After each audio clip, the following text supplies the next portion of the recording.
well, why don't we just go ahead and get started, I guess. So, welcome. It is April 6th, 2020. We are doing a live Q&A, essentially. This is to kind of, to spend some time together during quarantine era, during quarantine time of America and world history, and also to kind of address some of your questions that you may have generated in listening to the podcast, in just conversations that you've had with loved ones, who believe in the church or whatever the case may be, or maybe from conference or whatever. So I've compiled a list of questions that I've received from various sources, whether it is on the patreon.com/DaconMormonism exclusive patron feed, or if it is through emails or Twitter or Facebook and in various places. So I have a pretty sizable list of questions to try and work through today, and I'm just going to kind of try and talk through them, vamp through them, and do my best to kind of expand on the ideas behind the questions if they require expansion. Real quick, can you guys hear me all right? I'm waiting. I'll look for your comments. Is my audio sounding okay? Is it loud enough? I'm just not able to check any of the questions and anything else that's going on right now. So let me know in the comments if I need to turn up the audio or if it's coming in a little too hot or whatever the case is. But hey, why don't we just go ahead and get started? Our first question comes from friend of the show as well as our social media guru, Julie Briscoe. And Julie said, can you make sense of all the extradition orders Joe was facing and how habeas corpus was used? This is a pretty complicated question, and it has kind of a lot of multifaceted interlocking pieces that kind of work together.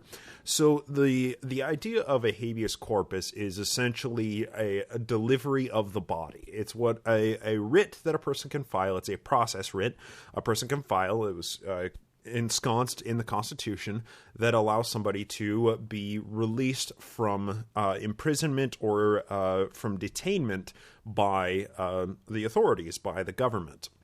So there's a concept of the pre-trial writs, and then there are post-conviction writs. A writ of habeas corpus essentially says, I'm not supposed to be in jail, and the government is keeping me in jail. This is a writ to get the courts to release me from jail.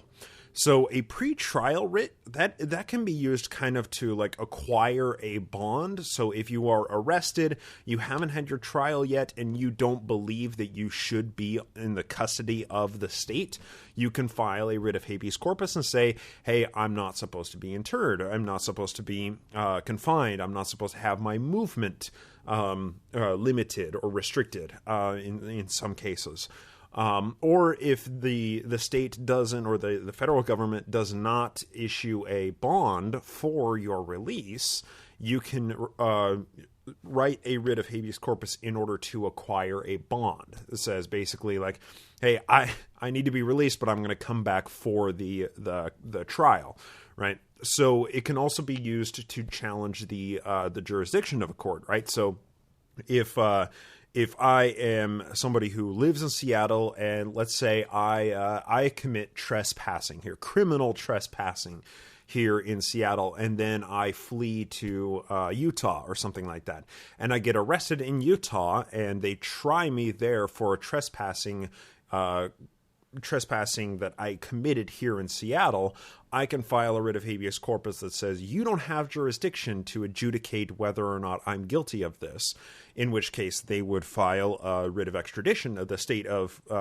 Washington would file a writ of extradition to the state of Utah in order to extradite me to Seattle, where I could, where a criminal court would actually have jurisdiction over my case. Right. So then there are also post-trial or post-conviction writs of habeas corpus. And this is where a person says, like, the restraint that I'm experiencing after I'm convicted here is not legal. It is a violation of my rights. Or for an example of, like, if you pled guilty, but it was an involuntary plea. You did not voluntarily sign, maybe under duress or something like that.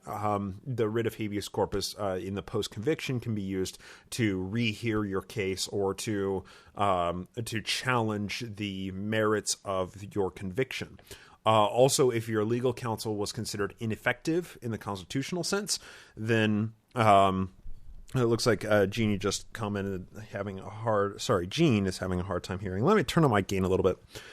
So if a legal counsel was considered ineffective to some extent, then you can challenge the entire court, the entire trial, the conviction, based on whether or not your legal counsel was actually effective. And a writ of habeas corpus is used in that case. The federal government has suspended writs of habeas corpus, or the right of a writ to habeas corpus, notably with Japanese internment camps during World War II. It's a pretty bad example of when our government really chose to violate our rights that are captured in the Constitution. So how then did Joseph Smith use the writ of habeas corpus? Well, this, like I said, it's kind of multifaceted, right? So he used a combination of pre-trial writs of habeas corpus as well as post-conviction writs. And how he was able to get the post-conviction writs adjudicated was based on his Nauvoo Municipal Court, of which he would often chair unless he was the person who was currently being challenged or being convicted, right? So anytime that he was arrested, the Nauvoo Charter had written into the charter itself the right of people to petition for a writ of habeas corpus, which then would allow that person to take their case to the circuit court in Carthage and determine whether or not that their arrest was lawful or whether they should be released from their arrest based on that writ of habeas corpus. So he would use that, but then he continued to expand and push through the Nauvoo City Council various ordinances that expanded the power of the writ of habeas corpus, to the point that by the time 1844 rolled around, in early 1844, it made it so anybody who would enter the city of Nauvoo to arrest somebody, that the Nauvoo Municipal Court could arrest and imprison that officer who was trying to serve that arrest warrant on anybody in the town. They could imprison the officer for life until the writ of habeas corpus had a Nauvoo Municipal Court hearing. Those ordinances were written such that they overrode, they tried to anyway, they overrode the powers of any other circuit or even the state Supreme Courts. So if somebody had an arrest warrant signed by Governor Thomas Ford and they walked into Nauvoo to attempt to arrest Joseph Smith, the writ of habeas corpus power that had been written through ordinances in Nauvoo allowed the Nauvoo marshal to arrest that person until they could challenge the arrest warrant of that the governor had signed in the Nauvoo Municipal Court. And of course, we understand that the Nauvoo Municipal Court was comprised of people who were just Joseph Smith's best friends, right? So anyone who was in those courts who was challenging the arrest warrant via a writ of habeas corpus would obviously rule in favor of Joseph Smith. And he got off of being arrested multiple times by using this writ of habeas corpus.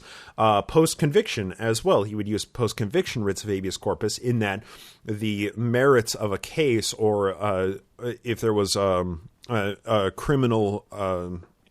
Joseph Smith was being arrested for a criminal offense, they would have the hearing, the actual criminal hearing in Nauvoo, and then create and basically choose to not convict Joseph Smith.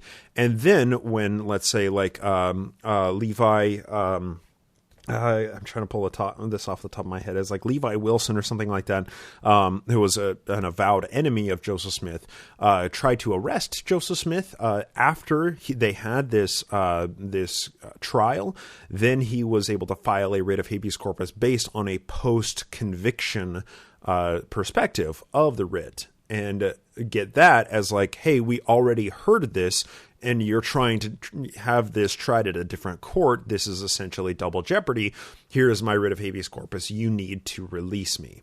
So there's a lot of kind of interlocking pieces in it, and understandably, as the Nauvoo Charter had created the habeas corpus within the city of Nauvoo, it wrote multiple ordinances and special ordinances. In the case of Joseph Smith, that was the title of one of the ordinances, was a special ordinance in the case of Joseph Smith that further expanded the power of the writ of habeas corpus. So it was a very powerful tool. It is a very powerful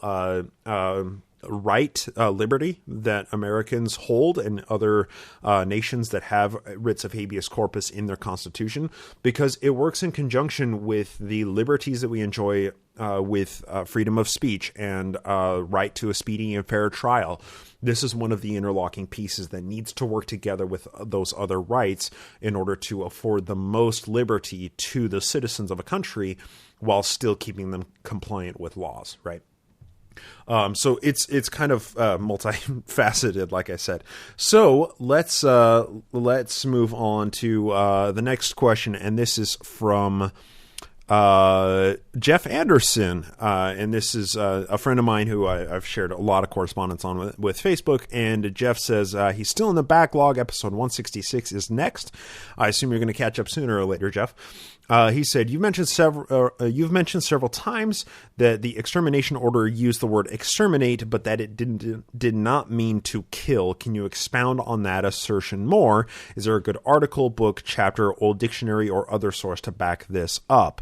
He goes on to say, I love details. Is there a good resource for what historic Nauvoo looked like? Maps, drawings, buildings, and land records, miniature aerial models, etc. So let me... what about more about how the church looked for the average chapel Mormon? So there's kind of a few questions built into that. I'm going to work my way backwards. So what was the church like for the average chapel Mormon? Well, that's kind of tough.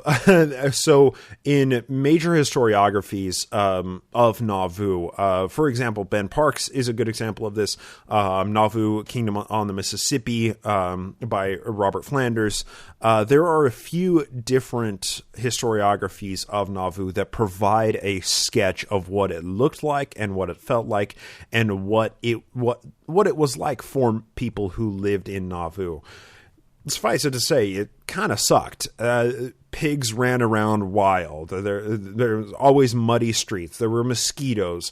There were constant construction projects that were going on that very rarely were saw to their completion. There were public works projects of like the canal project. They wanted to start up a railroad through the city. The manufacturing district. There were these other projects, all of these projects that very few of them were ever completed because they were devoting so many resources to building the temple. That was one of the main issues, that they couldn't complete all these projects, was because of the temple.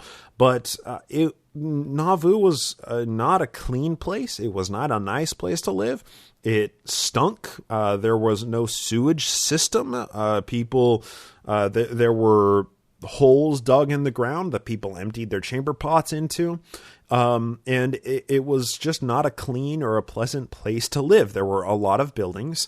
As time progressed through Nauvoo history, buildings went from being hewed timber that they took from the local hills nearby, and they had to expand further and further to gather more lumber, eventually until they had to go up to Wisconsin and float down millions of feet of lumber down the Mississippi to Nauvoo. But as time progressed through Nauvoo, more of these buildings, less of them were timber, more of them were brick. By 1843, there were 2 separate brick kilns that were churning out millions of bricks every summer, and you could only fire them in the summer. So they were fulfilling orders that were, months long lists of people who were wanting to purchase bricks because they just couldn't keep up with the demand.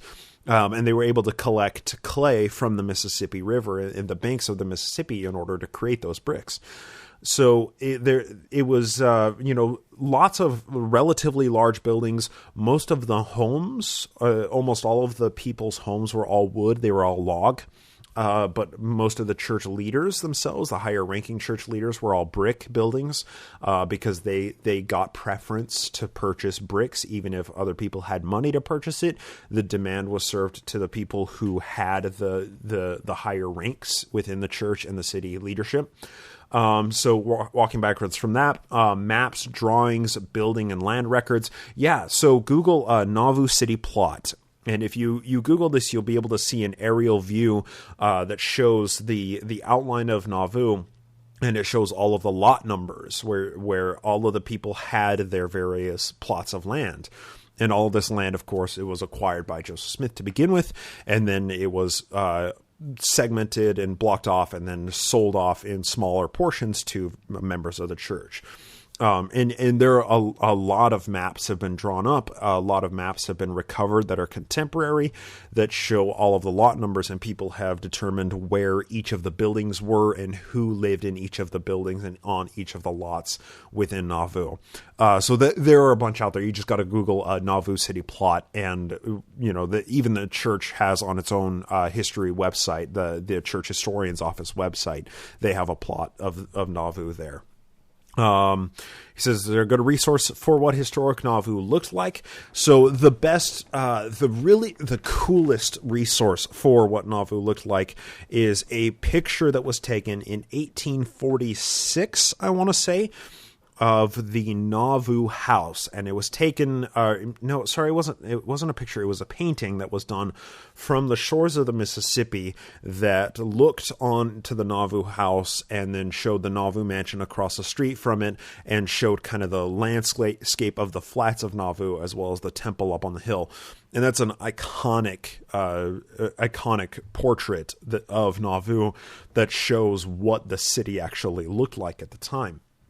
In addition, in 1851, when just the facade of the Nauvoo temple remained after the fire had raged and burned down the insides of the Nauvoo temple, and then a tornado went through and knocked down the four walls of the temple. All that remained was the facade, and somebody took a photo of the facade.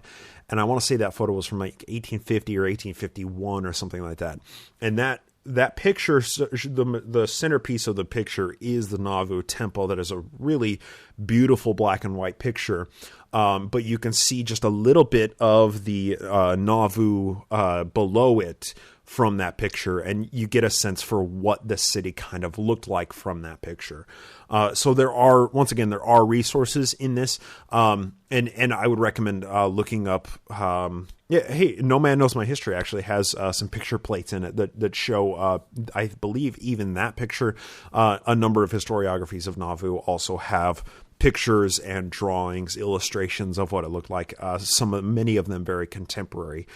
Now, is there a good article, book, chapter, oral dictionary, or other source to back up the term extermination order? Historians are most often use the 1828 publication of Webster's Dictionary, and every single article that I have read about the Missouri Mormon War concerning the extermination order, they all cite that same 1828 Webster's Dictionary for the definition of extermination. And extermination in that term, I don't have the exact wording in front of me. I should have grabbed that before. Sorry. But it says to remove, to exterminate, much the way of the Indians, or that you would do to religious groups like atheists. So it didn't mean to kill. Exterminate, the way that we understand it now, is like you exterminate rats when you're invested, right? That means to kill them off. But extermination in the time, by the 1828 definition of Webster's Dictionary, it meant to remove them. And remove did kind of mean by any means necessary, but it didn't typically refer to killing, to murder. So The extermination order, there's a common apologist line that it was legal to kill Mormons in the state of Missouri until 1979. That's just not true, because nowhere in the extermination order does it say it's legal to kill Mormons, and extermination at the time that it was written by Lilburn Boggs in 1838 didn't mean kill. It didn't mean murder. That is just presentist. It's using a present definition of a term that was used differently at the time when the actual document was written. So yeah, Webster's 1828 dictionary is the source for that. So that's Jeff Anderson's question. Of course, Jeff, thank you so much for all of your correspondence, and thanks for the question. Let's see. I know there was a question here from at the very top, the very first comment in the YouTube thread, and this came in from Gene, and I want to answer this because it's pretty fun. Gene says, "Do we know what happened to William Law? Did he escape the Danites and live a long life? Did the scoundrel John Bennett do the same?" Awesome questions, Gene. Awesome. So William Law did escape, right? So escape is kind of a weird way to term it, because the dude just stayed in Illinois, right? Like, the Saints escaped him. He started his church in May of 1844 with him as the president of the church, calling all of the Mormons of Joseph Smith's church to repentance, calling Joseph Smith to repentance, and trying to get them to disavow the plurality of gods, intermingling of church and state, and the plurality of wives. Those are three main contentions raised in the Nauvoo Expositor. So William Law formed this faction church within Nauvoo, and they just remained when, after the assassination of Joseph and Hiram Smith in 1844, within 4 years, Nauvoo was almost barren. Almost everybody had left, with only very few exceptions. Notably, the Smith family remained. Emma, with her kids, they remained, and then she married Lewis Bideman, 3 years after Joseph Smith died on Joseph's birthday, right? So they remained in Nauvoo. They stayed there, and the headquarters for the church was in Plano, Illinois, which is not too far from Nauvoo, where the reorganized Church of Jesus Christ of Latter-day Saints became headquartered once Joseph Smith III matured to the age that he felt he was comfortable taking over the office of president of the church, and that was in 1860. So William Law, he just remained in Illinois. He continued to be a businessman, continued to practice law, and he just kind of did his thing. After he started the church, and after Joseph and Hiram were dead, his church essentially dissolved almost immediately.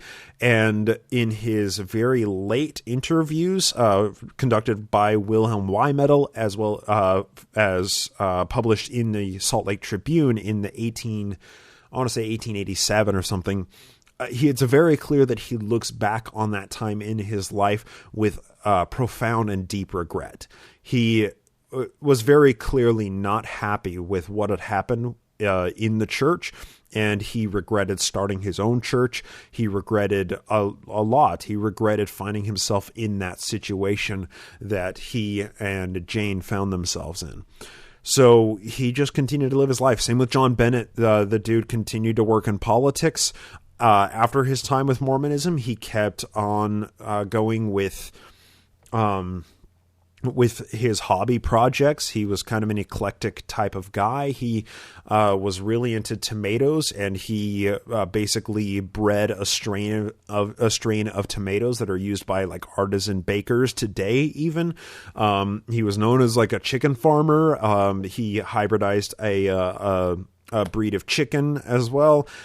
He just kind of dabbled in all sorts of things, and was, for his time in Mormonism, for such a short stint of his life, that's what he's kind of most known for. But that was such a very minute period in his life. It may be consequential for, people in the church or for Mormons and for Mormon history, but by and large, that was not the most, that's not what occupied the majority of his life. John Bennett continued to be a politician. He continued to, have cool handshakes with some of his politician friends and just continued to live his life after Mormonism. So both of them kind of got off scot-free. They just kind of walked away after all of the movement was done and over with. So next we move on. Let me see. I'm just scrolling through the YouTube comments before I go back to the other questions that I've compiled here. So if you'll just bear with me. Let's see. Yeah, no sewage in Nauvoo. Well, that's the 19th century. Yeah, they didn't have sewage lines. They didn't have pipes that drained the sewage. It was just holes that the people dug. And you tried to make sure that the wells that you dug were on a higher elevation than the sewage holes that you dug. Let's see. So let me go back to my compiled questions. This one comes in on Patreon, the Patreon question thread. This comes from Will M. Will M says, who are some modern-day criminals, despots, cult leaders that act like or exhibit personality traits like Joseph Smith? I think it'd be fun and helpful if you could match personality traits or actions that Joe had to modern-day characters, real or fiction, like movies, TV, books, that are harder to see and understand from just reading the original documents, traditional historian literature. And so what Williams says after that, and I'm going to incorporate a direct message from Judy Cottrell, because I've alluded to this a little bit on the podcast before, but Will M says, I've always thought of some things that Donald Trump does as being similar to how Joseph Smith behaved. Also recently, there's been some funny and plausible comparisons with Joe Exotic or Bhagavan Doc Antle from Netflix's Tiger King series. I haven't watched it yet, but it sounds par for the course. So then Judy also adds in, please compare the personalities of Joseph Smith and Donald Trump. Their similarities might explain why so many Mormons support him.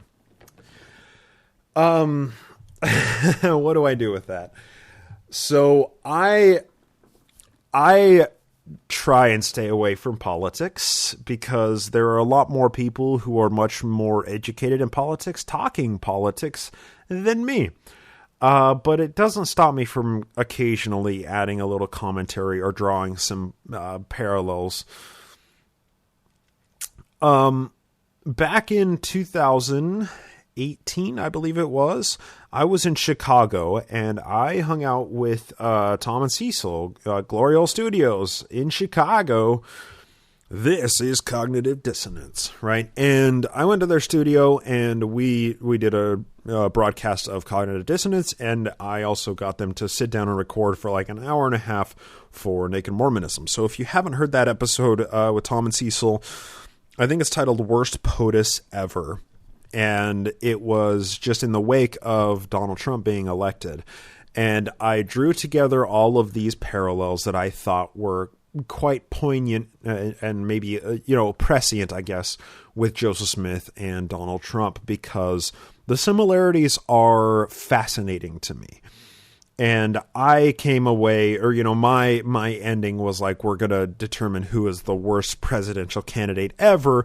And after I drew all of these parallels together, I was like, and now for the final word, Joseph Smith is the worst presidential candidate because he was assassinated on the campaign trail, right? And that makes him the worst candidate because he's a dead guy, right?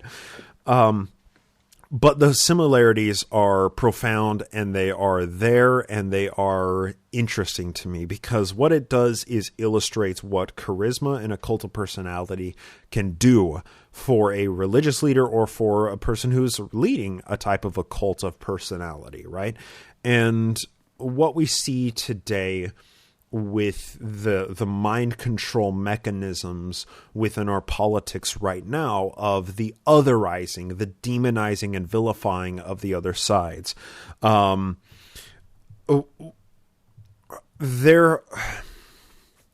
This taps into a a very people say it's like a reptilian. It's a primal instinct, right? Of fight or flight, of enemies, of warring tribes, and tribalism. Of if somebody isn't in my group, they must be against me.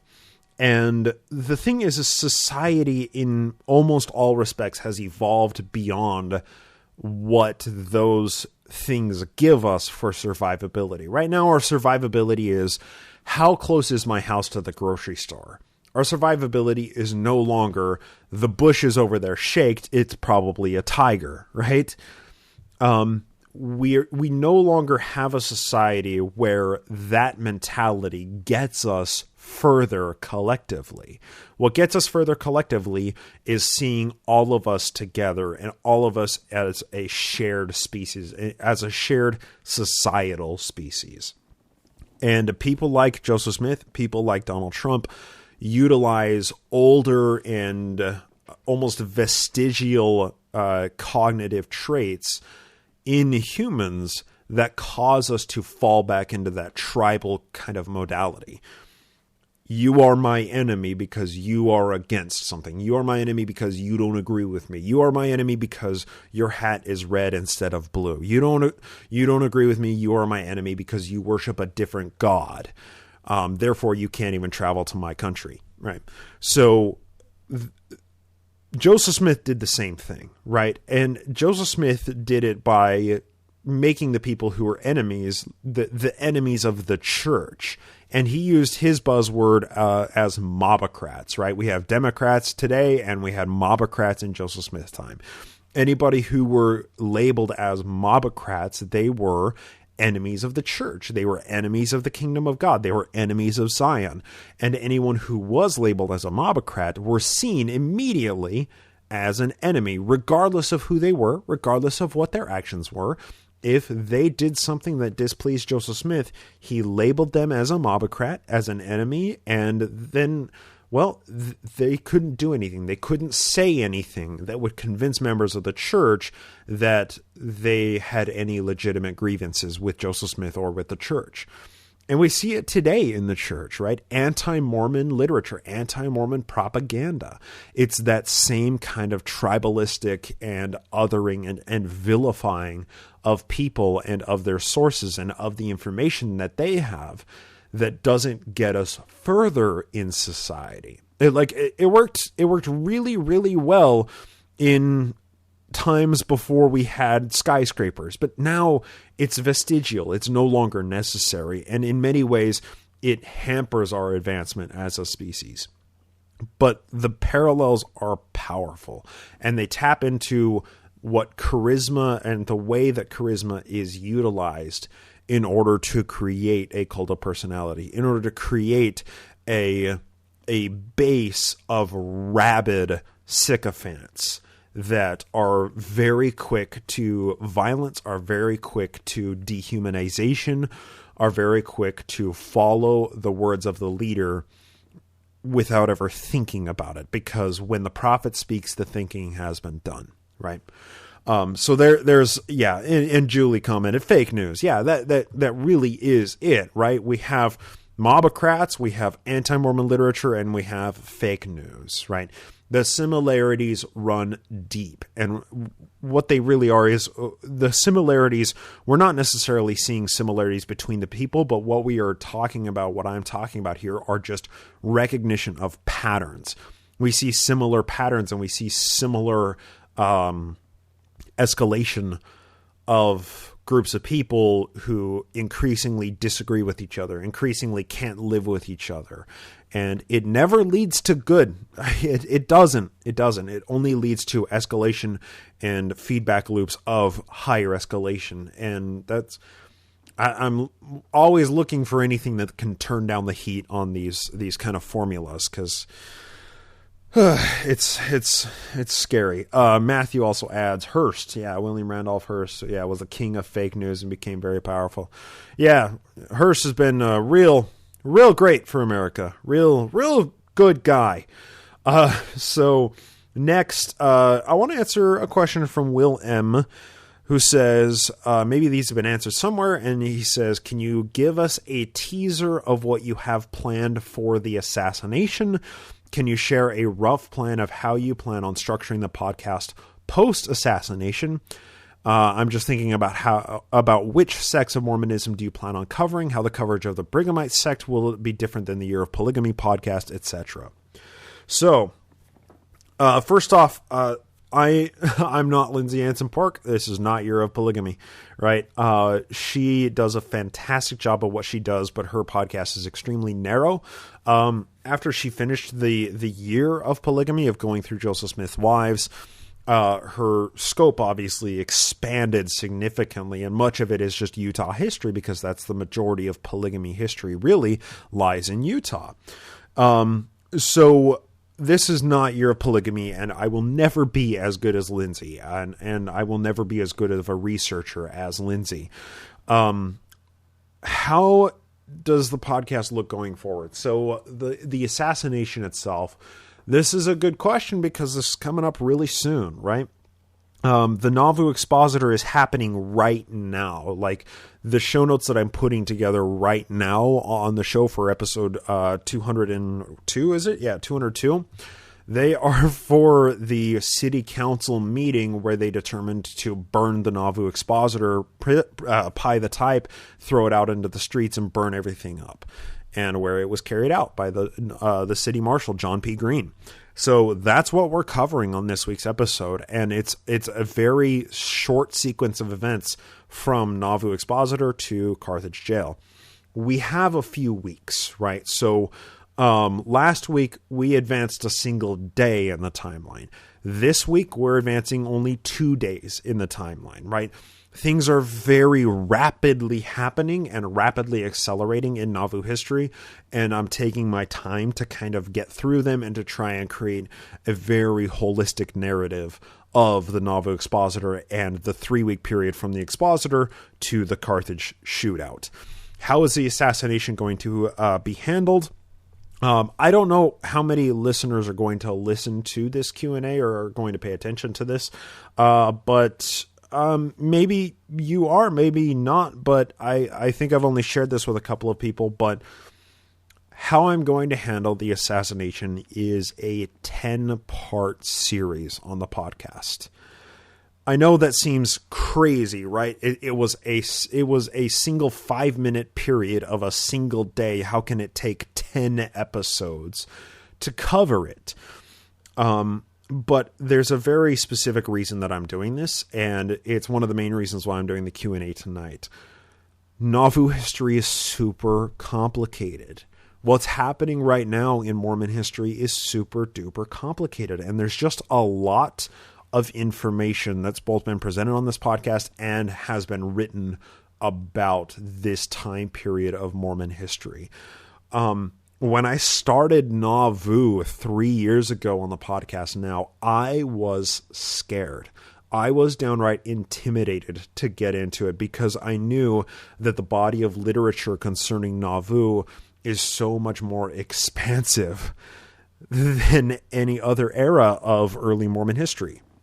If you just take a stack of the books about Nauvoo versus the stack of books about Kirtland, they're not even comparable because Nauvoo is so much more aggressive and so much larger, and it becomes the era when the church turns into a multinational organization and becomes deeply embedded in politics, in American politics. So there's just so much more going on, and I get the sense that I am talking on the podcast and people are having a very hard time grasping what I'm saying. And I don't want that to be the case. I always set out from day number one to be accessible, serialized Mormon history. That's my elevator pitch. If you don't know I'm trying to do my best to communicate to everybody the difference between William Law and William McClellan, right? And William Wines Phelps. To everybody walking down the street, if you ask, hey, what's the difference between William Phelps and William Law? They have no idea. They don't even know who those people are. They don't know if that's a modern day, folk singers, right? They don't know what that is, right? I'm trying to create information in such a way that you can answer those questions for yourself, and it's consumable, understandable information. Through studying this and through creating this podcast, through writing 15-page scripts every single week for this podcast, I've built up a body of knowledge that's in my mind that it's becoming more and more clear to me has not translated very well to the podcast. And that's just because the body of literature that I've consumed is so much more vast than it was during the Kirtland and Missouri era, right? So how is the assassination going to be handled? 10 episodes. We're going to spend 7 episodes going through the history of Joseph Smith. We're going to pick up at the beginning, and we're going to handle them instead of chronologically, the format that the podcast has been in. They're going to be topical. 7 topics in Joseph Smith's history that are going to basically lay out how we got to Carthage. Episodes 8, 9, and 10 are going to be Carthage and the immediate aftermath. So a 10-part series is coming on the Carthage shootout. And what I want it to be is a resource that somebody can pick up on episode 1 of that 10-part series, and they can know enough of Joseph Smith's history to be able to take that information and communicate it with anybody who knows nothing about Mormon history.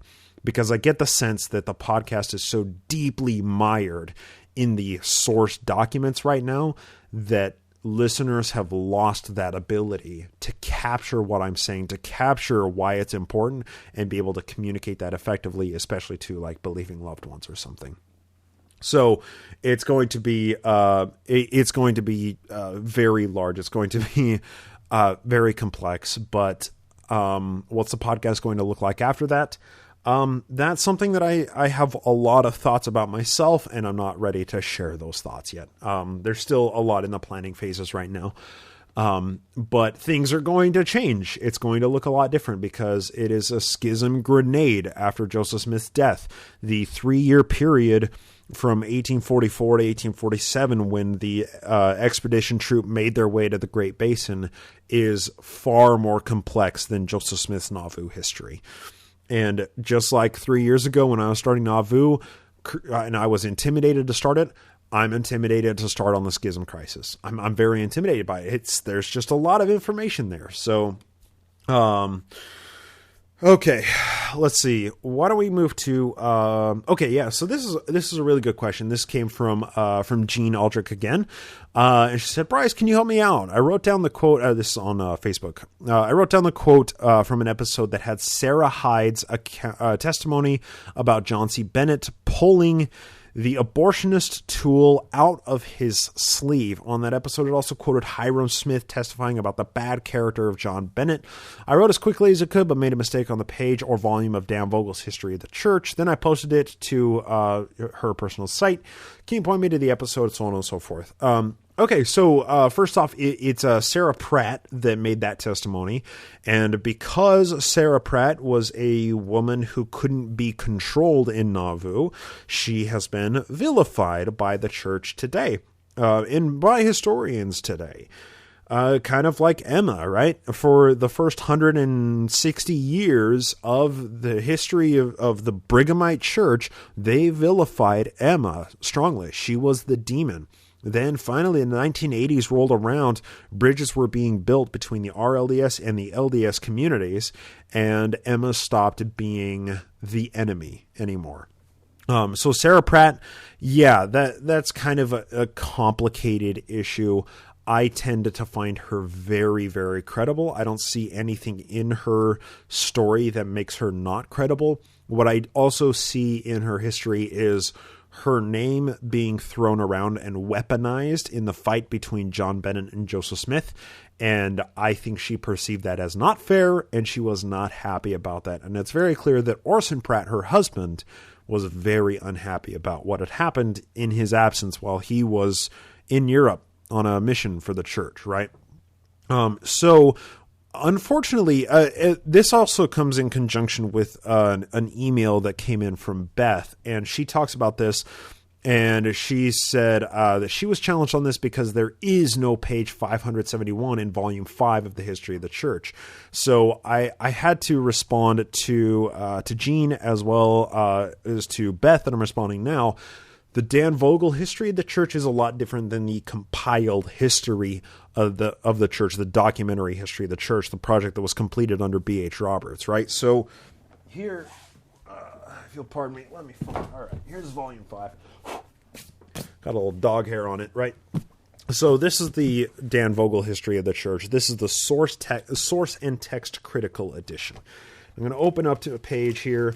All right, so we have, this is the letter exchanges in September of 1842 between Thomas Carlin and Emma Smith, when Joseph Smith was in hiding after the Bennett meltdown, and after he had been released, after him and Orrin Porter Rockwell had been released.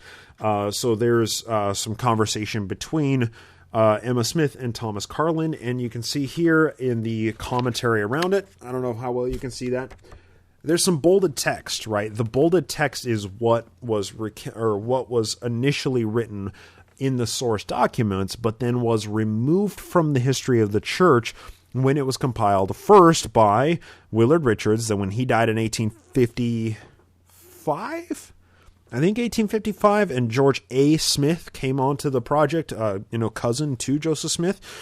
George A. Smith accelerated the project and essentially completed it by 1856.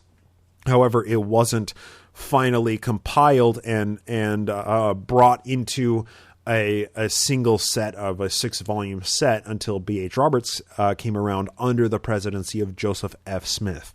And all of those portions are removed. So I'm gonna find a better example and show it to you guys. Okay, so here we are. This is a short sketch from Young Gentlemen and Ladies Relief Societies published in the Times and Seasons of this day. And this is from sometime in January of 1843, right? And it has just all of these chunks of where it was initially published in the Times and Seasons. And I'm going to just show it. And there's all of this bolded text.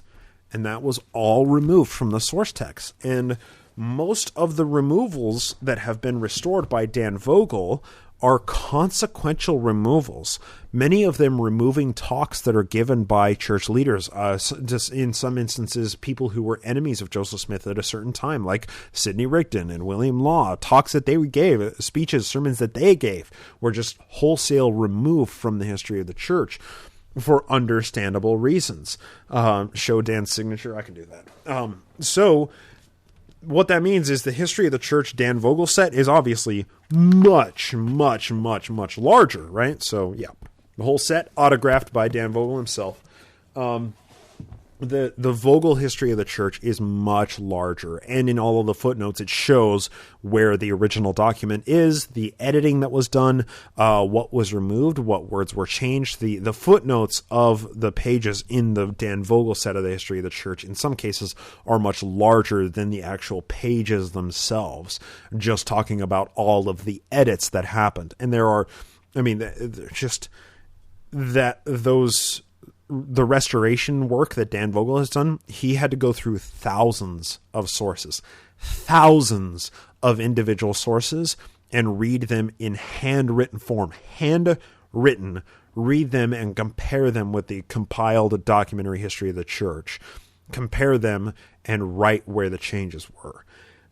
It was a massive project. That's why it took him a decade to do it. And in total, there were hundreds of thousands of deletions, changes, edits. And that way, what it really reveals is the history of the church when it was originally compiled already has some issues because it was compiled by Willard Richards and George A. Smith after the death of Joseph Smith, and it's all written through Joseph Smith's first-person perspective.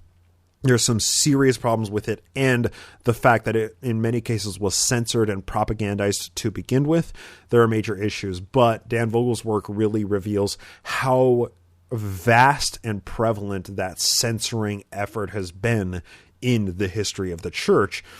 So to begin with, the history of the church isn't that reliable of a source, but in many cases, it's the best source that we have.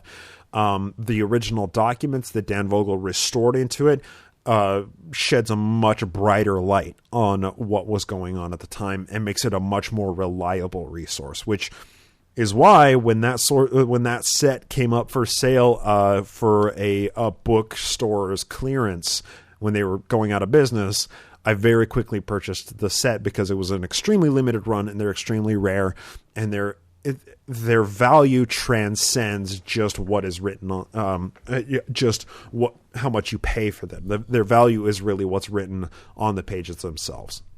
So, in view of this, I wanted to use this as a bit of an opportunity to talk about something that I'm putting research work into, and this is going to be incorporated in my paper that I'm going to submit to the John Whitmer Historical Journal about psychedelics and early Mormonism. And Cody Nakoni, my co-author on all of these, and I are working on a fairly late draft of this paper. It's not ready for submission right now, but it is a culmination of everything. It's not only the Revelation Through Hallucination Sunstone self-published paper, but also a fair amount taken from the Journal of Psychedelic Studies paper, and a ton added to it to just make this Smith entheogen theory so much more vast and expansive and rock solid. We've had a lot of feedback from historians who have read early drafts of it and who have shown us where there are holes and issues in the paper, and we've done our best to kind of sew those up, and there's still a few more holes that we need to work out. But what I'm studying right now, and the section that I'm working on right now, is the Relief Society and John Bennett, right? Because there's the Hyrum Smith affidavit that was crafted in such a way as to smear John Bennett and make him seem not reliable. And there's... I'm trying to be careful with how to talk about this because it's such a complicated issue. When the Hyrum Smith affidavit was taken, and when Sarah Pratt's affidavit was taken, these were done with the necessity of painting John C. Bennett in the worst possible light, because the church was working at an organization-wide propaganda effort to destroy any credibility that John Bennett had, because he had published his articles in the Sangamo Journal, but he had yet to compile everything that he needed for his History of the Saints, his book that was published at the very end of 1842. So Hyrum Smith and Sarah Pratt's affidavits about John C. Bennett are really, really tough because they were created with a motive. They were created with the need to make John Bennett to be an absolute monster. And I get that. And that casts their reliability into question. We just have to bear that in mind when we're dealing with this. But how this factors into the Smith entheogen theory is herbal remedies and the way that herbs and vegetable doctors of the day were using herbs. And buried deep in magic traditions, in occult and magic traditions, are the lessons of shamans and occult practitioners who used plant medicines and transmitted that knowledge through handbooks and through allegory. And in many of those traditions, they talk about the hypnotic effects of these various plants, these various herbal remedies that were being used. And when we talk about hypnotic today, that's stage performance stuff, right? That's Las Vegas. That's a hypnotist bringing a bunch of people up on the stage and getting them to dance when they're like, hey, yeah, I don't want to, right? And it's performance art. But hypnotism back then, the way that it was defined back then, was a system, was basically lulling a person into a suggestible state of mind, kind of like it is now, but with the augmentation of plant medicines.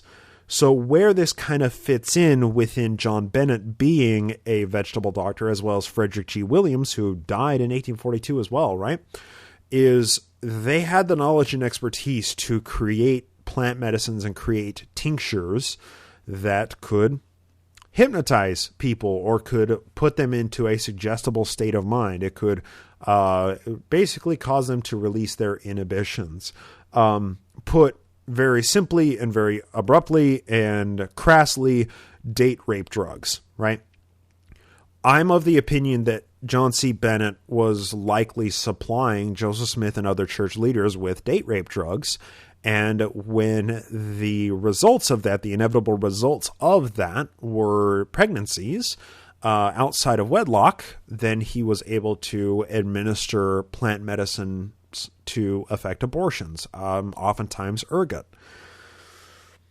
That's really tough to deal with.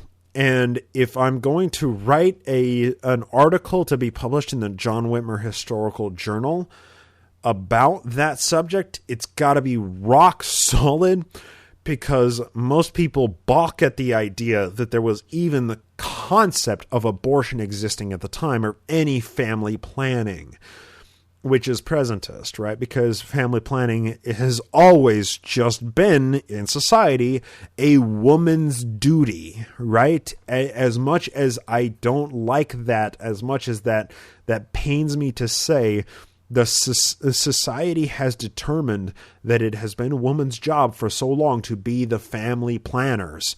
And birth control is something that has been happening for a long time. And that is something that has been oftentimes administered through abortions, chemically induced abortions through plant medicines.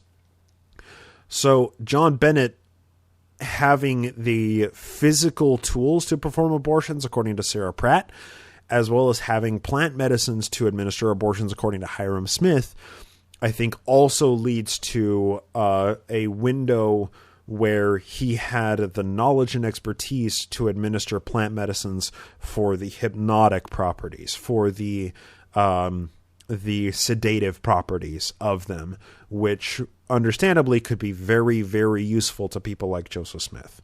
So that was, I digress. That was a very long rabbit trail about the topic, but I just wanted to let both Gene, Beth, and all of you people listening and watching right now that's a really big topic. Sarah Pratt and John Bennett administering abortions. There's kind of a lot more to it, and the influence of drugs on early Mormon history just kind of has a lot of interlocking pieces, and John Bennett wasn't a good dude.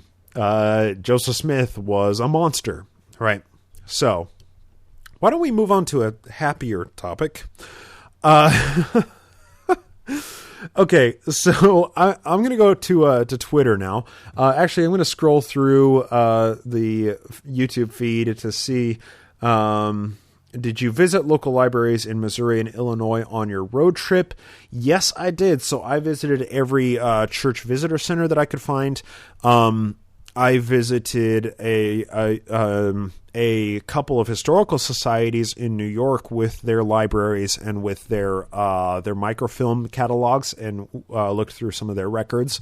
And the library I'm thinking of, I didn't go on during the road trip in 2017, but at John Whitmer Historical Association conference in 2018 when we were in Blue Springs, Missouri, which is just, like 20 miles outside of Jackson County, or outside of Independence, sorry. But there's a huge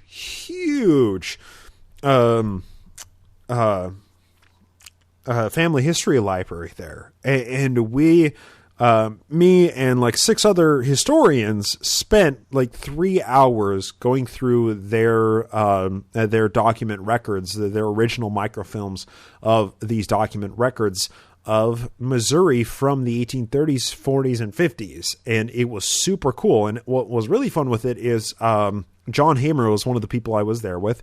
And John Hamer, by trade, is a cartography historian. He is a historian of maps, and they had in these huge slide out drawers maps that are the size of dinner tables. These massive maps that were original maps not very well preserved, but just in big drawers. You pull them out and you can look at them, and there are these maps from the 1850s, 60s, 70s of various counties and various towns in Missouri. It was a super cool trip. The people who I went with on that trip to that specific library were just amazing, and it was a lot of fun. Hey, if you want to have fun, go and hang out at a library with a bunch of historians. It will blow your mind. There are a lot of cool libraries. I've only been to a few, and whenever I go on trips, I try and go to historical societies or to libraries because they are just that cool. When I was in Rochester, I went and looked at a one-of-a-kind document with a number of historians and a document collector at a local church there. A woman who was the church historian and had just been elected to be county historian showed us a one-of-a-kind document from the old meeting minutes from 1828 from one of the church meetings. It was, I believe, a Presbyterian meeting there in Palmyra. Right? Just cool stuff. There's a lot of really cool stuff out there. All right, so next question. Let's jump to Wayne from Twitter. This is Wayne Leonard. And he said, my question is, how would you approach someone you cared for in terms of trying to explain to them why Joseph Smith was a fraud and how the church is based on lie after lie? Are there some key facts that you've shared with people and they've really been taken aback or taken it seriously? Oh, boy. Well, Wayne, you kind of tapped into something that keeps me up at night. How do you communicate Mormon history to people who don't know it, or to people who only know a certain version of it?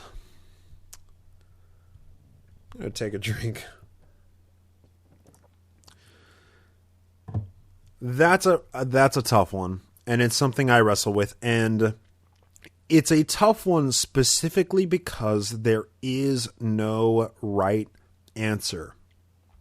There's no right answer of the right way to communicate a topic to somebody who is averse to having that conversation. It's very challenging. All that I have found successful is sharing my passion. So what I mean by that is Mormon history is my passion, and I have a body of knowledge from which I can draw in order to have a conversation about it. And, listeners, you hear it in my voice every week, right? Like, I am passionate. I am motivated. I'm excited about these topics. I'm very interested in these topics. And one of the main reasons why I'm so interested in them is because the subjects of our historical studies can teach us lessons about humanity that we can't necessarily learn from just observing the world around us. We have to read the sources. We have to read what people did and read about who people are and why they did what they did in order to understand these bigger lessons about who we are and what does it mean to be human. The only way that I've found effective is sharing that passion and sharing that exploration of thought with people. So I never berate people with facts about Joseph Smith's life, right? I'm not the CES letter. That is not my intention. That is not my mission. It's how I started, right? That's how I started this podcast. That is no longer the focus of what I do, right?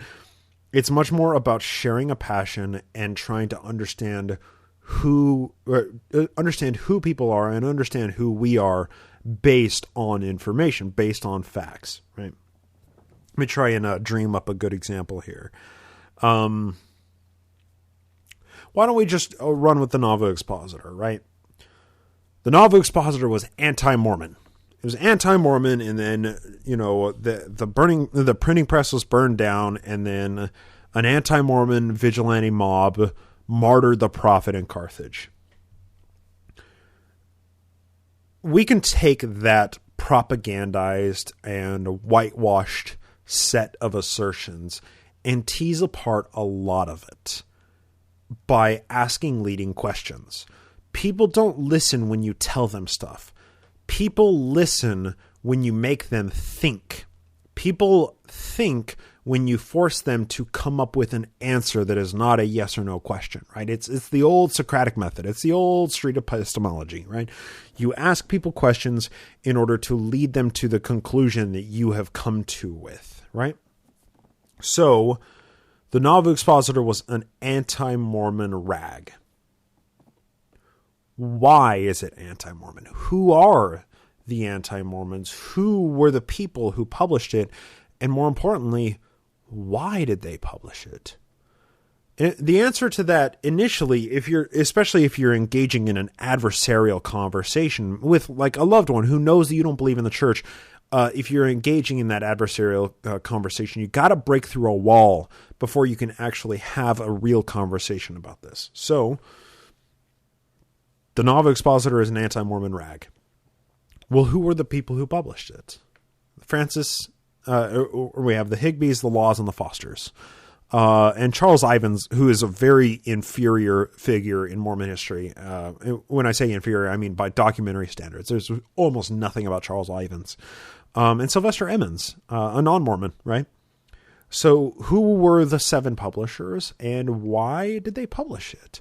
What were their grievances with Joseph Smith that caused them to feel like establishing their own printing press was their only answer? What was it that Joseph Smith was doing that they felt aggrieved by? Can we try and place ourselves into their mind? What would motivate them to publish the Nauvoo Expositor in the first place? And that leads into exploration of plenty of questions. And the questions obviously require a basis of knowledge in order to answer them or in order to explore them further. But in essence, you're not telling people facts. You are leading them on a conversation based on what information they understand, what information you know, and what information you want them to understand, and leading them in their own mind to those same conclusions. So why did they publish it? Well, they were opposed to the incredible amount of power that Joseph Smith had. They thought that he was too powerful. They also thought he was he had too many friends in high places. Now, is that a legitimate grievance? If there is somebody who is exercising too much religious and political and military authority, what constitutes too much of those things? And what is the answer? What do we have? What in the law do we have to rein in somebody like that? We can elect him to be president, I guess. But if somebody like a Joe Exotic gets a following of 20,000 people and starts his own religion, and builds his own army that rivals the size of the United States Army, what mechanisms does the Constitution and the authoritative government have to rein in that power? How can the government answer that? You arrest the person. You arrest him and you bring him into court and you call him on certain crimes. Well, they tried that, right? Like a lot of people tried to arrest Joseph Smith. And that goes back to what we opened the show with, was habeas corpus and the incredible power of the Nauvoo Municipal Court. Dude escaped from jail multiple times.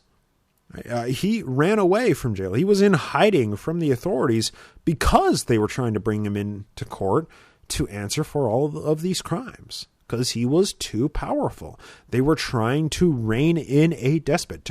When you try and rein in a tyrant, the tyrant is going to do everything in their power to oppose being reined in. They're going to do everything they can to not be arrested in the first place, much less appear in front of a court. And Joseph Smith did those same exact things, right?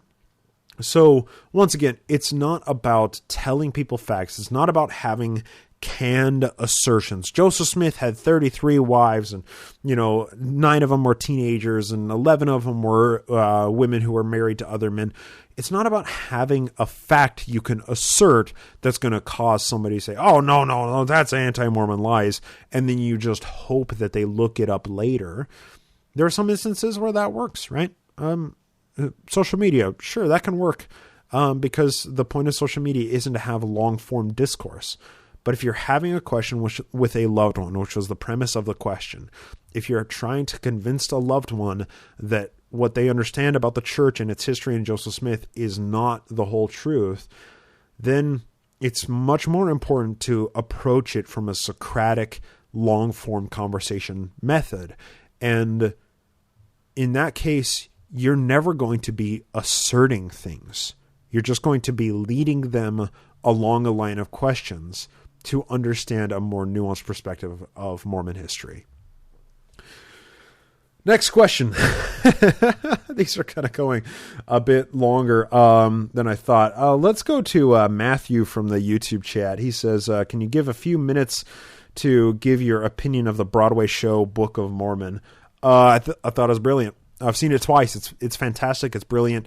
Matt and Trey, Matt Stone, Trey Parker, the South Park guys, they know Mormonism, and it's very clear to me that they did their homework. They captured one of the hardest things to capture, and that is the essence of a culture, and they captured Mormon culture masterfully. It is beautiful. It is fantastic. It's hilarious.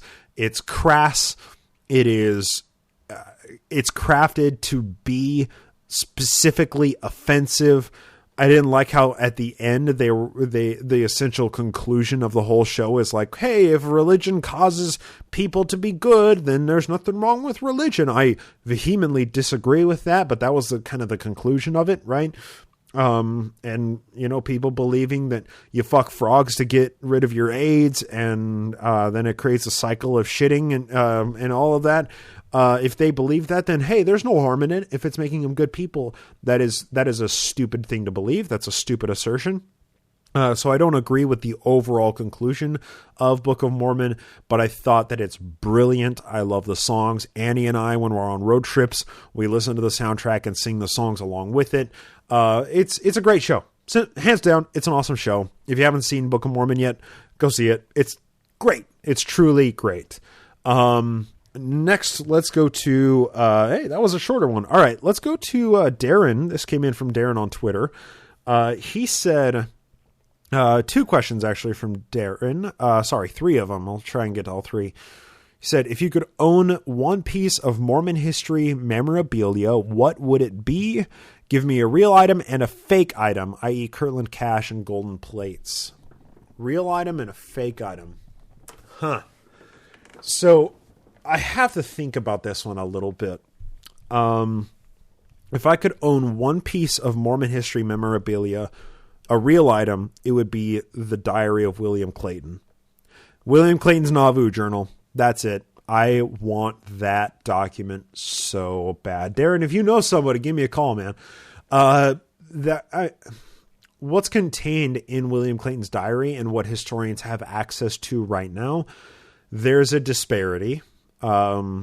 This book, George Smith's An Intimate Chronicle, right? This has the Overland Journal. It has, let's see. So I'm going to just briefly show this to everybody here. So right here, this chunk of his book is the basic historiography of William Clayton, right? That's about it. Then that much is chronology and picture plates. And then we get to his Manchester Journal. And his Manchester Journal is tiny. Journal 1, England and Immigration to 1842. Let's do this right here. So that's his journal from 1840 to 1842, his Manchester Journal. It's referred to as his Manchester Journal. Now we have Journal 2, which is, let me pull it up right here. What we have access to, and historians generally agree that this is about 80 to 90% of his second journal, his Nauvoo Journal.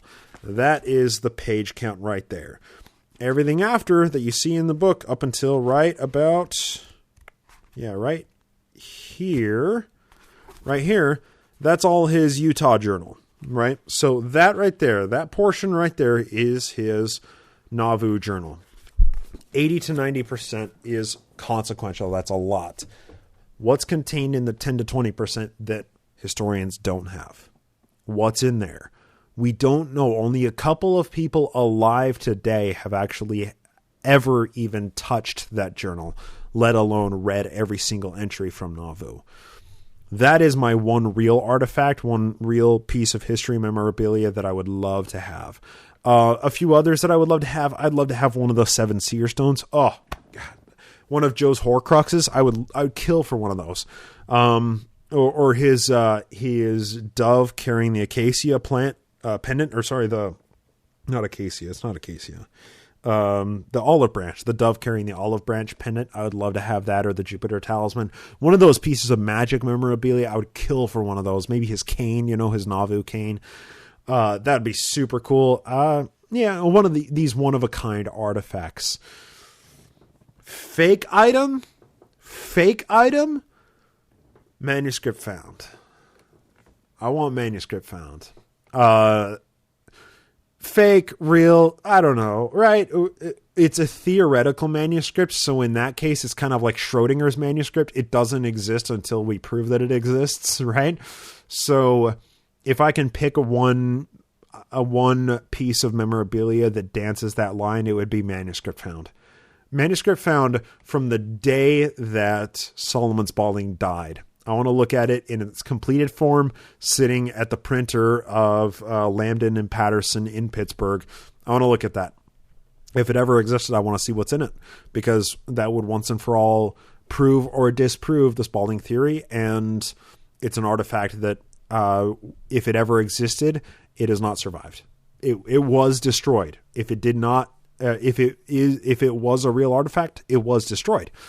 But if it never existed, then all of the literature surrounding how Joseph Smith was the author of the Book of Mormon today is valid, and it's very important to take that entire body of literature, studies, thought experiments into psychology as a whole, and try and tease apart what makes the most sense, and that's what most historians believe today. So those are my two. Next one from Darren. He says, what impact would a high-level defector have on the church? Something similar to a Crisis of Conscience by Franz with the J-dubs. I don't know the story of Crisis of Conscience with Franz and the Jehovah's Witnesses. I don't know anything about that. High-level defector in the church, they would be vilified. They would fade away into historical obscurity. Look, the church is so far beyond the point of critical mass that it will continue on and on and on and on and on. The church as it stands today, the corporation of the President of the Church of Jesus Christ of Latter-day Saints, is going to be an institution that will be with humanity in some form or another forever. We're never going to get rid of this, right?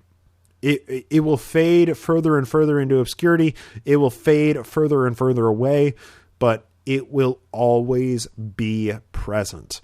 And what impact would they have?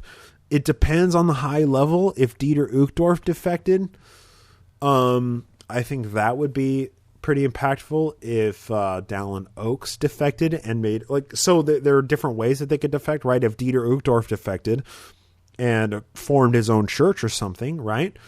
He would create a more liberal, a more progressive version of Mormonism. If Dallin Oaks defected, he would go back to a Spencer Kimball church, right? He would erase everything, all of the progress that was made by Gordon Hinckley and Thomas Monson, right?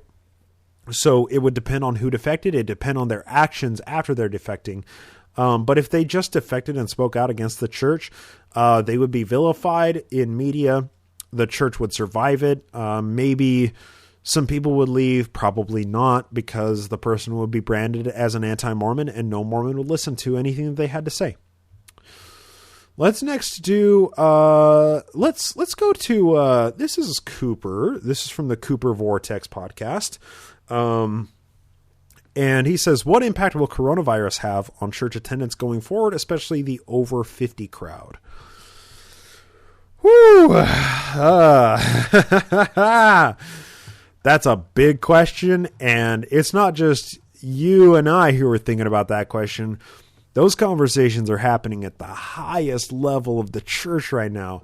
What does the church look like in 9 months when the new normal is established? What does that look like?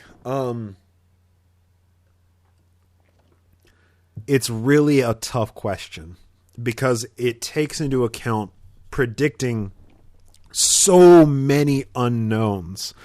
Because really, what is the new normal, right? How many people are going to no longer be going to a physical place for work because they've been successfully working from home for most of 2020, right? After the new normal is established, we don't know what the workforce looks like. We don't know what government support programs look like. We don't know if there's going to be some form of a universal basic income or a system of universal health care. There's a lot of unknowns about how the working world and the capital world is going to look in, let's say, by 2021, right? So there's so many factors that cause question there.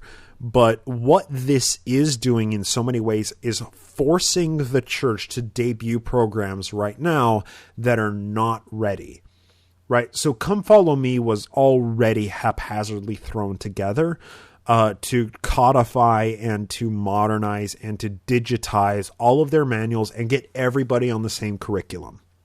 And to do that, right, like it required digitizing everything, but it also required modernizing some stuff. And a few things slipped through the cracks, like the dark-skinned Lamanites thing, right? It just slipped through the cracks. They didn't realize that they copy and pasted a portion of a lesson that was racist in 1978 when, people of color couldn't even have priesthood. Sorry, men of color couldn't have the priesthood. It was racist back then, right? For that to make it into a 2020 manual is astonishing to me. And it shows that there's a lot of things that are slipping through the cracks and that these programs are not ready for being debuted. But Russell Nelson is trying to make a big impact with the 1 or 2 years that the dude has in the church presidency. And so he's rolling out these new programs before they're tested and ready to go. And it's like debuting the Ford Pinto before they had done enough testing to realize that when it gets hit from the back, it blows up, right? When you release an unfinished product or an untested product, you're going to create a lot of damage that can't be repaired, right? The CEO of Rolls-Royce, or maybe it was Mercedes, is I have to paraphrase the quote, but it's something to the effect of a good quality is remembered long after a missed deadline, or something to that effect, or is remembered long after a good deal, or something like that, right? So when products are rushed to the shipping floor, like many of the church programs are right now, there's going to be damage, there's going to be flaws, there's going to be huge problems. And one of those is the church's online seminary program. It was not ready to be debuted. It was not ready. And now, hundreds of thousands of teens are stuck at home across the globe right now. And they got to attend online seminary. And if you subscribe to the Exmo Teens subreddit, you see so many screenshots and so many pictures of teenagers who are posting up and like, this is so boring. I hate this. Who is in this with me? Who's suffering through this with me? It sucks. It sucks so bad. And that makes it so teenagers hate the church even more so than they did before when they had to go to physical seminary, because at least they had their friends there. Now they're just doing all of the most boring parts of seminary without their friends next to them. It's horrible. So the world now past, COVID world, the post-COVID world, what does that look like for the church, especially the over 50 crowd? Over 50 immunocompromised are my parents, right? I don't know if they're ever going to go back to church. I honestly don't know if they're ever going to go back. Because if one of them gets sick, they both die. And that risk, my parents are Trump-loving Fox News watchers, right? But the reality of coronavirus has hit them so hard that I honestly question deep down whether or not they will ever go back to church. And I'm sure that those conversations and those thoughts are happening through a lot of the older membership right now, especially taking a germy sacrament tray from the person sitting next to you that 150 other people have touched before you did, and they're never sanitized. And then some shitty 16-year-old who masturbated that morning is breaking up the bread and putting it into the tray that everybody then puts in their mouth and chews and swallows, and filling up the cups and putting the little cups. Like, I remember being a teacher and putting the cups, like taking the cups out of the stack and putting each individual cup in there and running them under the sink and thinking, this isn't very sanitary, is it? Like, I'll wash my hands before, but like, did I like wash them or did I like wash them? Right. The church, like churches as they're practiced right now, are hotbeds of spreading germs and disease. I believe that my parents and probably a lot of people right now are going to be questioning whether or not they're ever going to go back to church. What does the church look like when those people say, I'm not going physically to church anymore? Huh. It's a real good question. It's a really, really good question. I wish I had an answer, but we're going to have to wait for a year to see. You know what? Let's, there are a few more questions, but I think I'm going to save them for next time. And instead, I'm going to wrap on this final question that came in from Darren. How would you feel about being excommunicated at this point? And this came in from Darren on Twitter. How would I feel about being excommunicated at this point? And I'm sorry to end the Q&A on a question about me. I didn't really think that through. I'll give a short answer and then I'll go to just not so much a question, but a comment to kind of round out the live Q&A today.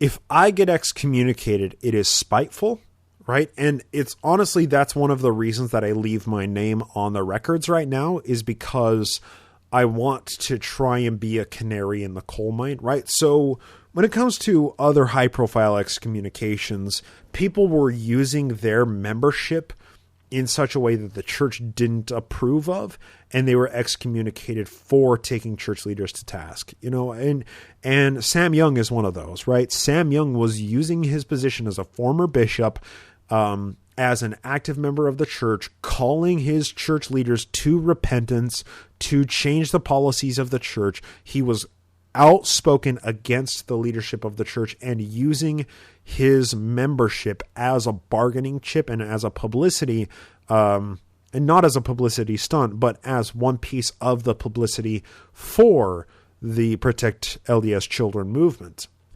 They excommunicated him because they had to wrestle that bargaining chip out of his hands. The same thing happened with Bill Reel, although I don't think he was attending church actively at the time that he got excommunicated.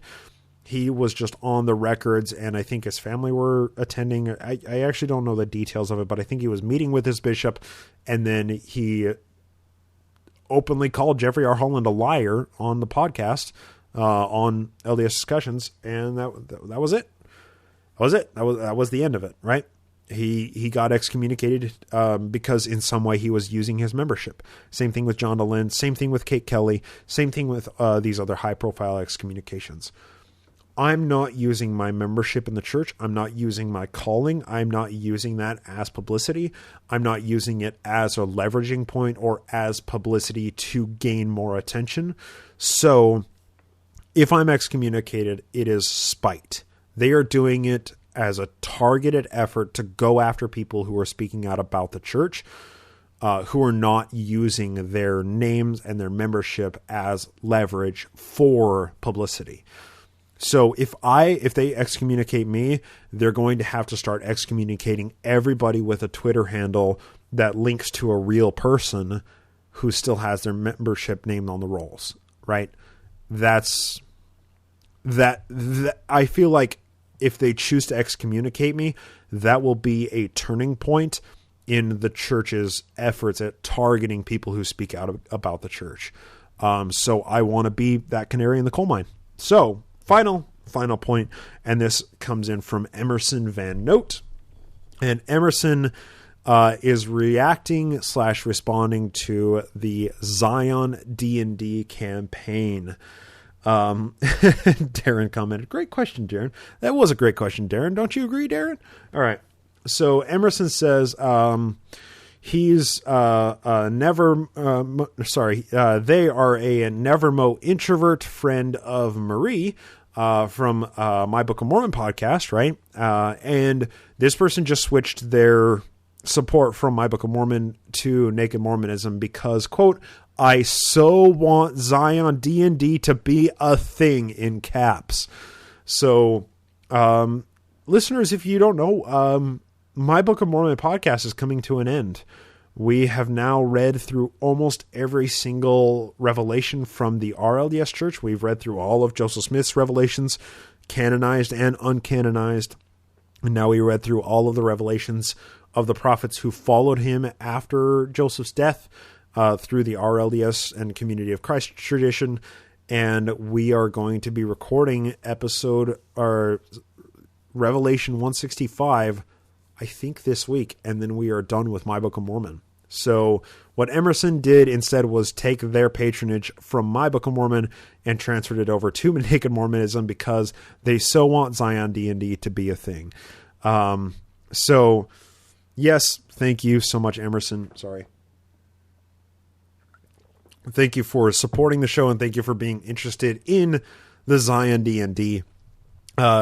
I'm super excited about it. I want to continue to be a dungeon master for Marie and for Tanner and try and put Mormon history into context by putting it in the form of a narrative story through a Dungeons and Dragons lens.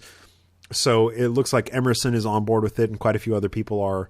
So Emerson, thank you so much for sending that in. Thank you for switching your support to it. And yeah, I think that is going to wrap it up for today. Pardon me. Yeah, I think we're going to call that an hour and a half of broadcast.